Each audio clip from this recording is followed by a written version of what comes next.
for it.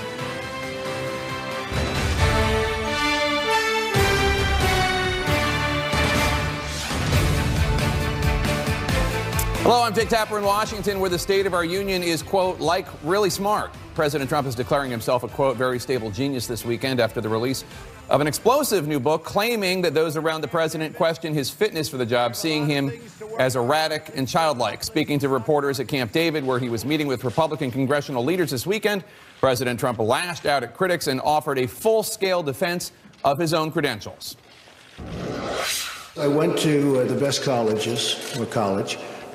I went to I had a situation where I was a very excellent student, came out, made billions and billions of dollars, became one of the top business people, went to television, and for 10 years was a tremendous success, as you probably have heard.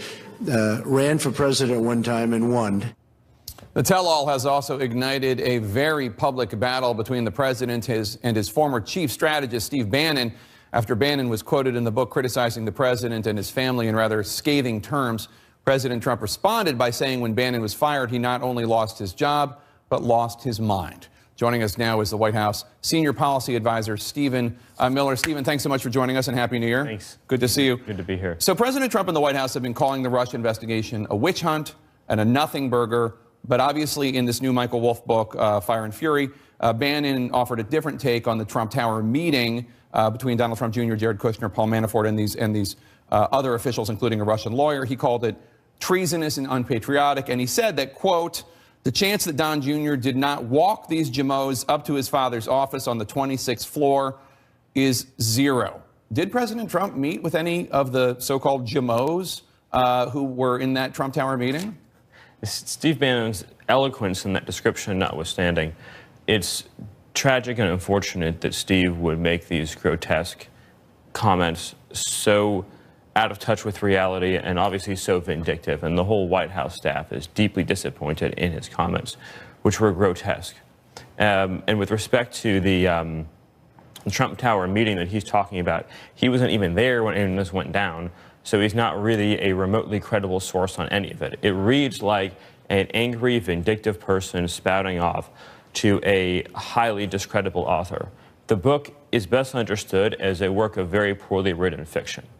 And I also will say that the author is a garbage author of a garbage book. And the tragic thing about this book, and there are many things about it that are unfortunate, but the portrayal of the president in the book is so contrary to reality, to the experience of those who work with him, to my own experience having spent the last 2 years with him. You know, on the campaign, I had the chance to travel all across the country with the president on Trump Force One. It would be the president, me, Dan Scavino, Hope Hicks, a few other people, going from rally to rally to rally to rally. And I saw a man who was a political genius, somebody who we would be going down, landing in dissent. There'd be a breaking news development, and in 20 minutes, he would dictate 10 paragraphs of new material to address that event and then deliver flawlessly in front of an audience of 10,000 people. So you were at the campaign during that Trump Tower meeting, I believe, right, in the summer of 2016. Just to answer the question, because you were there and Steve Bannon was not, did any of those people from that meeting meet with President Trump? As Bannon says, the chance that he didn't, Don Jr. didn't walk these Jamos up to his father's office on the 26th floor is zero. Can you just settle that for us? Did President Trump meet with any of the people?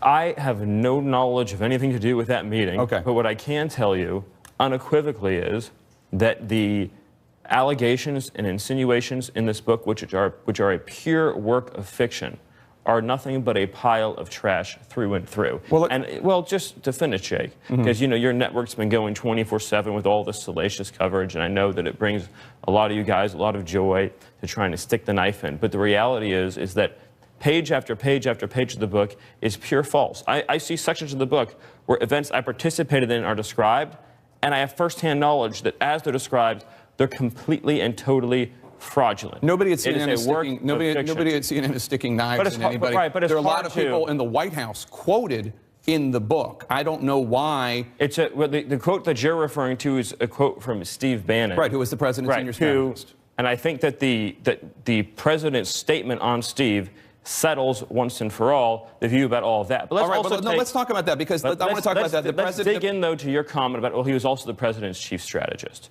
So one of the other tragedies of this grotesque work of fiction is its portrayal of the president. The reality is the president is a political genius who won against a field of 17 incredibly talented people, who took down the Bush dynasty, who took down the Clinton dynasty, who took down the entire media complex with its 90% negative coverage, took down billions of dollars in special interest donations. And he did it all through the people and through his strategy and his vision. So let's talk about this. His insight and his experience. Let's talk about this. The president is now calling Bannon, quote, sloppy Steve. And he released a scathing statement this week saying, in part, quote, Steve Bannon has nothing to do with me or my presidency. When he was fired, he not only lost his job, he lost his mind. You worked hand in glove with Bannon at the White House and on the campaign. Is the president really arguing that Steve Bannon had nothing to do with him or his presidency? Because I can only tell you my experience, which is that I joined the campaign in January of 16, before the first ballot was cast in the Iowa caucus. Bannon helped you get that job. No? Corey Lewandowski is the one who offered me the job in the Trump campaign. But just to finish, Bannon wasn't helping you? Bannon didn't help you get that job on the campaign? I think the person who probably helped me most get the job on the campaign was probably Corey. But the most important thing, because I've been working with Corey before I joined to try and help out with the campaign. But the most important thing to say about this is that the president's first speech that he gave, unfiltered, unscripted, that was Donald Trump. That's the same Donald Trump who for 30 years has talked about how America is getting ripped off on trade, on military deals, and everything else. It's the same Donald Trump who tapped into the pulse of millions and millions of Americans. Right, but there's no presidency that is one person. It's a phenomenon that was happening that you didn't see, a phenomenon that was happening that the rest of the political class didn't see. All these so-called political geniuses in Washington, whether it be at the big lobbying firms or the only person who's called himself a genius in the last week is the president. But which happens to be a true statement. Okay. A self-made billionaire who revolutionized reality TV and who has changed the course of our politics. He's watching and he's happy that you said that. But Jake, you can be condescending. I'm not being condescending. I'm trying to get to the point that Steve Bannon. You can be condescending. That was a snide remark. You're sure he's watching and he's happy. Let me tell you something. Why is that your snide? network? You can be as condescending as you want. It's part of your MO. But listen, you can have 24/7. I have no idea why you're attacking me. Well, I'll explain to you. My point is, I'll tell you why I'm attacking you. Steve Bannon, Jake, you can have a 24/7. Help push the president's travel ban. He helped pull out. I'm so glad you brought that up because that's one of the fake news items in the book. Stephen, I would happen to know better than you would, Jake, about how the travel ban was written. Steve Bannon didn't push the travel ban. If you would let me, Steve Bannon wasn't right. If you let me ask this question. No, because you get 24 hours of negative anti-Trump, hysterical coverage on this network that led in recent weeks to some spectacularly embarrassing false reporting. I think the from your viewers network right now can ascertain who's being hysterical. The viewers are entitled to have 3 months of the truth. Why don't you just give me 3 minutes to tell you the truth about Donald Trump that I know, and then all of our campaign staff know? Because it's my show and I don't want to do that. So here's my question. No, but this isn't a courtroom, and I have a right to speak. Settle down. Calm down. Jake. I have a question for you about issues. Stephen Bannon, who the president says had nothing to do with his presidency, he was part of the president's travel ban. He was part of pulling out of the Paris climate deal. He was part of withdrawing from the TPP. He's part of border security. He's part of being tough on immigration. So you want me to go through the list? No, I don't want to go through. But my point is it really the position of the Trump White House that Steve Bannon had nothing to do with the presidency? Or can you acknowledge the reality that he was a key player? I think that what the point is that his role has been greatly exaggerated, whereas the president hasn't gotten the due that he deserves for the movement that he put together to tap into the kinds of people whose life concerns don't get a lot of attention on CNN. Not a lot of hours of coverage on this TV talking about the working class construction workers who've lost their jobs to foreign labor. There's not a lot of coverage on this TV about the people getting slaughtered in sanctuary cities. You don't do a lot of human interest stories about immigrant communities under siege from MS-13. He tapped into a reality that is happening in this country that's not covered on this network. And I know you think I'm interrupting you, but I think the American people deserve to have 2 or 3 minutes of the truth. And we've let you talk. No, here's the truth. I travel with Donald Trump all across the country and the world. I would be with the president on a campaign plane with a rally in 20 minutes, and he would be able to You've already made this point, Stephen. He'll be able to come up with material.